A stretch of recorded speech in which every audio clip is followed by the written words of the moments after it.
ಪಾಸ್ಟಿನಲ್ಲಿ 3 of wands, page of wands, sun card represent ಆಗಿದೆ. ಕೆಲವೊಬ್ಬರಿಗೆ long distance relationship ಅನ್ನ represent ಮಾಡ್ತಾ ಇದೆ. ಮತ್ತೆ ಕೆಲವೊಬ್ರು ಟ್ರಾವೆಲ್ ಮಾಡೋದ್ರ ಮೂಲಕ ನಿಮ್ಮ ಪರ್ಸನ್ ಅನ್ನ ನೀವು ಭೇಟಿಯಾಗಿರುವಂತಹ ಪಾಸ್ಟ್ ನಲ್ಲಿ ರೆಪ್ರೆಸೆಂಟ್ ಆಗ್ತಾ ಇದೆ. ನಿಮ್ಮ ಪಾಸ್ಟ್ ನಲ್ಲಿ ನಿಮ್ಮ ಲವ್ ಲೈಫ್ ನ ವಿಚಾರದಲ್ಲಿ ಒಂದು ರೊಮ್ಯಾಂಟಿಕ್ ಇತ್ತು, ಒಂದು ರೀತಿಯ ಕ್ಯೂರಿಯಾಸಿಟಿ ಇತ್ತು, ಒಂದು ಎಂಜಾಯ್ ಇತ್ತು. ಕೆಲವೊಂದು ರೀತಿಯ ಮೆಸೇಜ್ ಗಳನ್ನ ಎಕ್ಸ್ಚೇಂಜಿಂಗ್ ಮಾಡ್ಕೋತಾ ಇದ್ರಿ, ಫೋನ್ಗಳ ಮೂಲಕ ಅಥವಾ ವಾಟ್ಸ್ಆಪ್ ಗಳ ಮೂಲಕ ಮೆಸೇಜ್ ಗಳನ್ನ ಕಳಿಸ್ಕೊಳ್ಳುವಂತಹದ್ದು, ಒಂದು ರೀತಿಯ ಕ್ಯೂರಿಯಾಸಿಟಿ, ಎಕ್ಸೈಟ್ಮೆಂಟ್ ಗಳೆಲ್ಲ ನಿಮ್ಮ ಲವ್ ಲೈಫ್ ನ ವಿಚಾರದಲ್ಲಿ ಇತ್ತು. ಪಾಸ್ಟ್ ನಲ್ಲಿ ಕೂಡ ನಿಮ್ಮ ಲವ್ ಲೈಫಿನ ವಿಚಾರದಲ್ಲಿ ಯಾವುದೇ ರೀತಿಯ ತೊಂದರೆಗಳಿರಲಿಲ್ಲ. ಸೊ ಪಾಸಿಟಿವ್ ಆಗಿತ್ತು.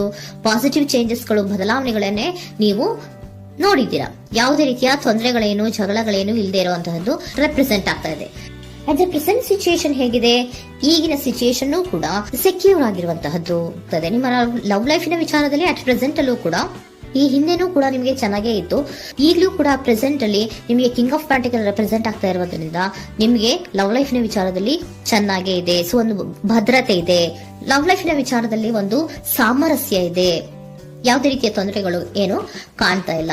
ಸೆಕೆಂಡ್ ಕಾರ್ಡ್ ಬಂದಿರುವಂತಹ ಪ್ರೆಸೆಂಟ್ ಸಿಚುಯೇಷನ್ ಅಲ್ಲಿ ಸ್ಟ್ರೆಂತ್ ಇದೆ, ಬಾಂಡೇಜ್ ಇದೆ. ಚೆನ್ನಾಗಿ ನೀವಿಬ್ಬರ ಮಧ್ಯೆ ಒಂದು ಬಾಂಡೇಜ್ ಇದೆ, ಸಾಮರಸ್ಯ ಇದೆ, ಹೊಂದಾಣಿಕೆ ಗುಣಗಳು ತುಂಬಾ ಇದೆ. ಆದ್ರೂ ಕೂಡ ಅಟ್ ಪ್ರೆಸೆಂಟ್ ಅಲ್ಲಿ ಕೆಲವೊಂದು ವಿಚಾರಗಳ ಬಗ್ಗೆ ಅನುಮಾನವನ್ನ ಪಡ್ತಾ ಇರುವಂತಹದ್ದು ರೆಪ್ರೆಸೆಂಟ್ ಆಗ್ತಾ ಇದೆ. ಅಟ್ ಪ್ರೆಸೆಂಟ್ ಅಲ್ಲಿ ನೀವು ಕೆಲವೊಂದು ವಿಚಾರಗಳ ಬಗ್ಗೆ ನಿಮ್ಮ ಮೇಲೆ ನೀವು ಕೆಲವೊಂದು ಡೌಟ್ ಅನ್ನ ಪಡ್ತಾ ಇರುವಂತಹದ್ದು ರೆಪ್ರೆಸೆಂಟ್ ಆಗ್ತಾ ಇದೆ. ನಿಮ್ ಲವ್ ಲೈಫಿನಲ್ಲಿ ಕೆಲವೊಂದು ರೀತಿಯ ಭದ್ರತೆಗಳಿದೆ. ಸೊ ಯಾವುದೇ ರೀತಿಯ ತೊಂದರೆಗಳೇನೂ ಇಲ್ಲ, ಒಂದು ರೀತಿಯ ಗುಡ್ ಬಾಂಡೇಜ್ ಇದೆ. ಆದ್ರೂ ಕೂಡ ನಿಮ್ಮಲ್ಲಿ ಯಾಕೋ ಆತ್ಮವಿಶ್ವಾಸ ಇಲ್ಲ, ಆತ್ಮವಿಶ್ವಾಸದ ಕೊರತೆಗಳು ರೆಪ್ರೆಸೆಂಟ್ ಆಗ್ತಾ ಇದೆ. ಯಾವುದೋ ಕೆಲವೊಂದು ಅನುಮಾನಗಳು ನಿಮ್ಮಲ್ಲಿ ನಿಮ್ಮ ಲವ್ ಲೈಫಿನ ವಿಚಾರವಾಗಿ ಇರುವಂತಹದ್ದು ರೆಪ್ರೆಸೆಂಟ್ ಆಗ್ತಾ ಇದೆ. ಏನಾದ್ರೂ ತೊಂದರೆ ಆಗ್ತಾ ಇದೆಯಾ, ನನ್ನ ಲವ್ ಲೈಫಿನ ವಿಚಾರವಾಗಿ ಏನಾದ್ರೂ ತೊಂದರೆ ಆಗ್ತಾ ಇದೆಯಾ ಅಂತ ನಿಮ್ಮಲ್ಲೇ ನೀವು ಅನುಮಾನವನ್ನ ಪಡ್ತಾ ಇರುವಂತಹದ್ದು ರೆಪ್ರೆಸೆಂಟ್ ಆಗ್ತಾ ಇದೆ. ಫ್ಯೂಚರಿನ ಬಗ್ಗೆ ಹೇಳೋದಾದ್ರೆ ಕ್ವೀನ್ ಆಫ್ ಪ್ಯಾಂಟಿಕಲ್ಸ್ ಬಂದಿದೆ. ಕ್ವೀನ್ ಆಫ್ ಪ್ಯಾಂಟಿಕಲ್ಸ್ ಬಂದಿರುವಂತಹದ್ದೇನು, ಒಂದು ರೀತಿಯ ಘೋಷಣೆಯನ್ನ ಮಾಡುವಂತಹದ್ದು ರೆಪ್ರೆಸೆಂಟ್ ಆಗ್ತಾ ಇದೆ. ಯಾಕಂದ್ರೆ ನಿಮ್ಮ ಲವ್ ಲೈಫಿನ ವಿಚಾರವಾಗಿ ಅಟ್ ಪ್ರೆಸೆಂಟ್ ಅಲ್ಲಿ ಕೆಲವೊಂದು ವಿಚಾರಗಳಲ್ಲಿ ಸ್ಟೇಬಲ್ ರಿಲೇಶನ್ಶಿಪ್ ಅಲ್ಲಿ ಇದ್ರೂ, ಒಂದು ಗುಡ್ ಬಾಂಡೇಜ್ ಇದ್ರೂ ಕೂಡ ನೀವ್ ಯಾಕೋ ಕೆಲವೊಂದು ವಿಚಾರಗಳ ಬಗ್ಗೆ ಅನುಮಾನವನ್ನ ಪಡ್ತಾ ಇರುವಂತಹದ್ದು, ಅದನ್ನ ರಕ್ಷಣೆ ಮಾಡೋದ್ರೊಳಗೆ ಹೆಚ್ಚು ಗಮನವನ್ನ ಕೊಡ್ತಾ ಇರುವಂತಹದ್ದು ರೆಪ್ರೆಸೆಂಟ್ ಆಗ್ತಾ ಇದೆ. ಇಮಿಡಿಯೇಟ್ ಫ್ಯೂಚರಿನ ಬಗ್ಗೆ ಹೇಳೋದಾದ್ರೆ ನೀವೊಂದು ರೀತಿಯ ಘೋಷಣೆಗಳನ್ನ ಮಾಡುವಂತಹದ್ದು, ನಿಮ್ಮ ಲವ್ ಲೈಫಿನ ವಿಚಾರವಾಗಿ ಕೆಲವೊಂದು ರೀತಿಯ ಹೆಚ್ಚು ಗಮನವನ್ನ ಕೊಡುವಂತಹದ್ದು, ಯಾವುದೋ ನಿಮ್ಮ ವಿಚಾರಗಳಲ್ಲಿ ಹಿಡಿತದಲ್ಲಿ ಏನ್ ಇಟ್ಕೊಂಡಿದ್ರೋ, ನಿಮ್ಮ ಪೊಸೆಸಿವ್ನೆಸ್ ಅನ್ನ ಏನ್ ಇಟ್ಕೊಂಡಿದ್ರೋ, ಯಾವುದೋ ಕೆಲವು ವಿಚಾರಗಳಲ್ಲಿ ನೀವು ಬಹಳಷ್ಟು ಓಪನ್ ಅಪ್ ಆಗಿ ಮಾತಾಡದೆ, ಯಾವ ವಿಚಾರಗಳನ್ನು ಕೂಡ ಹೇಳ್ಕೊಳ್ಳದೆ, ನಿಮ್ಮಲ್ಲೇ ನೀವು ಕೆಲವೊಂದು ಬೇಜಾರುಗಳನ್ನ ಏನ್ ಇಟ್ಕೊಂಡಿದ್ರೋ ಆ ವಿಚಾರಗಳನ್ನ ನೀವು ಮಾತಾಡುವಂತಹ ಸಾಧ್ಯತೆಗಳು ಇಮಿಡಿಯೇಟ್ ಫ್ಯೂಚರ್ ನಲ್ಲಿ ಕಾಣಿಸ್ತಾ ಇದೆ.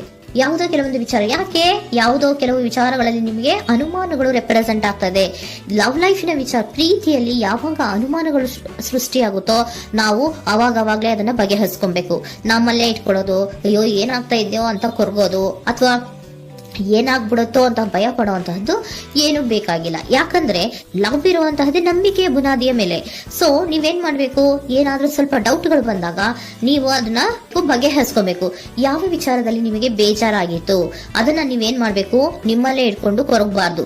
ಓಪನ್ ಅಪ್ ಆಗಿ ಮಾತಾಡೋದ್ರ ಮೂಲಕ ನೀವು ಕ್ಲಾರಿಟಿಯನ್ನ ತಗೊಳ್ಳುವಂತದ್ದು ನಿಮಗೆ ಇಮಿಡಿಯೇಟ್ ಫ್ಯೂಚರ್ ನಲ್ಲಿ ಕಾಣಿಸ್ತಾ ಇದೆ. ಯಾವುದೇ ವಿಚಾರಗಳ ಬಗ್ಗೆ ನೀವು ನಿಮ್ಮ ಲವ್ ಅನ್ನ ಅಥವಾ ನಿಮ್ಮ ಪ್ರೀತಿಯನ್ನ ಭದ್ರವಾಗಿ ಉಳಿಸ್ಕೊಳ್ಳೋದಕ್ಕೋಸ್ಕರವಾಗಿ ನೀವು ನಿಮ್ಮಲ್ಲೇ ಇಟ್ಕೊಂಡಿದ್ದಂತಹ ಅಥವಾ ಕೆಲವು ಬೇಜಾರಿನ ವಿಷಯಗಳ ಬಗ್ಗೆ ನೀವು ಹೆಚ್ಚು ಮಾತಾಡಿ, ಓಪನ್ ಅಪ್ ಆಗಿ ಕೆಲವೊಂದು ವಿಚಾರಗಳ ಬಗ್ಗೆ ಮಾತಾಡುವಂತಹದ್ದು ಮತ್ತೆ ಅದನ್ನ ಕ್ಲಾರಿಟಿಗೆ ತಗೊಳ್ಳುವಂತಹದ್ದು ರೆಪ್ರೆಸೆಂಟ್ ಆಗ್ತಾ ಇದೆ. ನಿಮ್ಮಲ್ಲಿ ಬಾಟಮ್ ಆಫ್ ದ ಡಕ್ ಅಲ್ಲಿ ಬಂದಿರುವಂತಹದ್ದೇ ಅದು. ಖುಷಿಯಾಗಿರ್ಬೇಕು, ಸಂತೋಷವಾಗಿರ್ಬೇಕು, ನಮ್ಮ ಲವ್ ಲೈಫಿನ ವಿಚಾರದಲ್ಲಿ ಒಂದು ಎಂಜಾಯ್ ಇರಬೇಕು, ಮತ್ತೆ ನೆಮ್ಮದಿ ಇರಬೇಕು, ಯಾವುದೇ ರೀತಿ ಗಲಿಬಿಲಿಗಳಿರಬಾರ್ದು ಅನ್ನೋಂತಹದ್ದೇ ನಿಮ್ಮ ಎನರ್ಜಿಯಲ್ಲಿ ರೆಪ್ರೆಸೆಂಟ್ ಆಗ್ತಾ ಇರೋದು. ಅದಕ್ಕೋಸ್ಕರನೇ ನೀವ್ ಏನೇನು ಕೆಲವೊಂದು ಸ್ವಲ್ಪ ಅನುಮಾನವನ್ನ ಪಡ್ತಾ ಇದ್ರಿ ಅಥವಾ ಕೆಲವೊಂದು ವಿಚಾರಗಳಲ್ಲಿ ನೀವು ಡಿಸ್ಟರ್ಬ್ ಆಗಿದ್ರಿ, ಓಪನ್ ಅಪ್ ಆಗದೆ ಹೇಳ್ದೆ ನಿಮ್ಮಲ್ಲೇ ನೀವು ಬೇಜಾರನ್ನ ಮಾಡ್ಕೊಂಡು ಏನು ಕೆಲವು ವಿಚಾರಗಳ ಬಗ್ಗೆ ಕೊರಗ್ತಾ ಇದ್ರಿ, ಅದನ್ನ ನೀವು ಓಪನ್ ಅಪ್ ಆಗಿ ಮಾತಾಡಿ ಅದರ ಬಗ್ಗೆ ತಿಳ್ಕೊಳ್ಳುವಂತಹದ್ದು, ಅದನ್ನ ಕ್ಲಾರಿಟಿ ತಗೊಳ್ಳುವಂತಹದ್ದು ನಿಮ್ಗೆ ರೆಪ್ರೆಸೆಂಟ್ ಆಗ್ತಾ ಇದೆ. ಪಾಸ್ಟಿನಲ್ಲಿ ನಿಮ್ಗೆ ತುಂಬಾನೇ ಚೆನ್ನಾಗಿತ್ತು, ಅಟ್ ಪ್ರೆಸೆಂಟಿನಲ್ಲೂ ತುಂಬಾನೇ ಚೆನ್ನಾಗಿದೆ. ಬಟ್ ಕೆಲವೊಂದು ವಿಚಾರಗಳ ಬಗ್ಗೆ ನೀವು ಸೆಲ್ಫ್ ಡೌಟ್ ಅನ್ನ ಪಡ್ತಾ ಇರುವಂತಹದ್ದು ರೆಪ್ರೆಸೆಂಟ್ ಆಗ್ತಾ ಇದೆ. ಏನಾಗ್ತಾ ಇದೆಯೋ ಅನ್ನೋದ್ರ ಬಗ್ಗೆ ನೀವು ಸ್ವಲ್ಪ ವಿಶ್ವಾಸವನ್ನ ಕಡಿಮೆ ಮಾಡ್ಕೊಳ್ತಾ ಇರುವಂತಹದ್ದು ರೆಪ್ರೆಸೆಂಟ್ ಆಗಿತ್ತು. ಬಟ್ ಆದ್ರೆ ಇನ್ನು ಇಮಿಡಿಯೇಟ್ ಫ್ಯೂಚರ್ ನಲ್ಲಿ ಏನಪ್ಪಾ ಅಂದ್ರೆ ನಿಮ್ಮ ಲವ್ ಲೈಫ್ ಅನ್ನ ನಾವು ಉಳಿಸ್ಕೊಬೇಕು, ನಾನು ಎಲ್ಲವನ್ನ ನನ್ನ ಕಂಟ್ರೋಲ್ ಅಲ್ಲೇ ಇಟ್ಕೊಂಡು ಅಥವಾ ಪೊಸೆಸಿವ್ನೆಸ್ ಅನ್ನ ಬೆಳೆಸ್ಕೊಂಡು ನಾನೇ ಬೇಜಾರು ಮಾಡ್ಕೊಂಡಿದ್ರೆ ಸರಿ ಇಲ್ಲ, ನಾನು ಓಪನ್ ಅಪ್ ಆಗಿ ಮಾತಾಡಿ ಕೆಲವೊಂದು ವಿಚಾರಗಳ ಬಗ್ಗೆ ನಾನು ಕ್ಲಾರಿಟಿಯನ್ನ ತಗೋಬೇಕು ಅಂತ ಆಲೋಚನೆಯನ್ನ ಮಾಡ್ತಾ ಇರುವಂತಹದ್ದು ರೆಪ್ರೆಸೆಂಟ್ ಆಗ್ತಾ ಇದೆ.